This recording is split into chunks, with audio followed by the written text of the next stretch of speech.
อเคยพูดว่ารักเหมือนเสียงนั้นส่องแสงสว่างนักแต่วันนี้เธอพูดเบาและหักกลายเป็นคำที่ทำให้ใจชักเสียงเธอเปลี่ยนไม่เหมือนเดิมแล้วจากคำหวานกลายเป็นคำเจ็บแผลทุกประโยคไม่มีความแน่แท้เหมือนเธอพูดไปเพื่อให้มันจบฉันยังจำเสียงนั้นครั้งก่อนตอนที่เธอเคยเรียกฉันที่รัก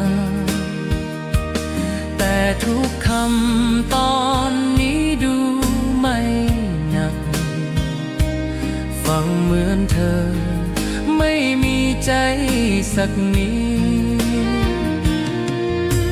เสียงเธอเย็นเหมือนลมปลายฝนไม่มีอุ่นไม่มีแม้ความมน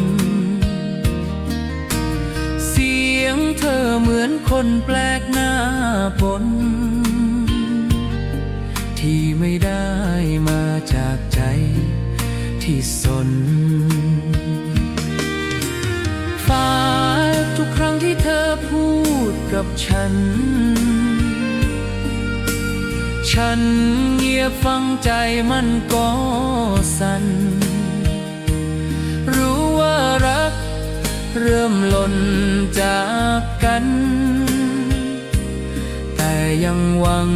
เธอจะเปลี่ยนวันนั้นเลิกเสียงที่เปลี่ยนไม่ใช่เรื่องเล็กมันคือใจที่ค่อยแยกแม้ฉันพร้อมจะยอมทุกภาพ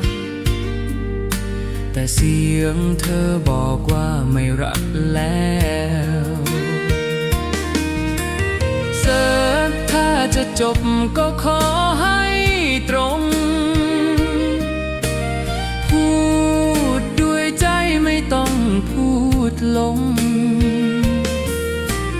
ไม่ใช่เสียงที่เบาจนโปรลงแต่เสียงจริงที่มาจากความปลงฉันยังรักแม้เสียงเปลี่ยนไปจะจดจำเสียงเก่าในใจแม้วันนี้เธอไม่พูดอะไรเสียงในใจฉันยังมี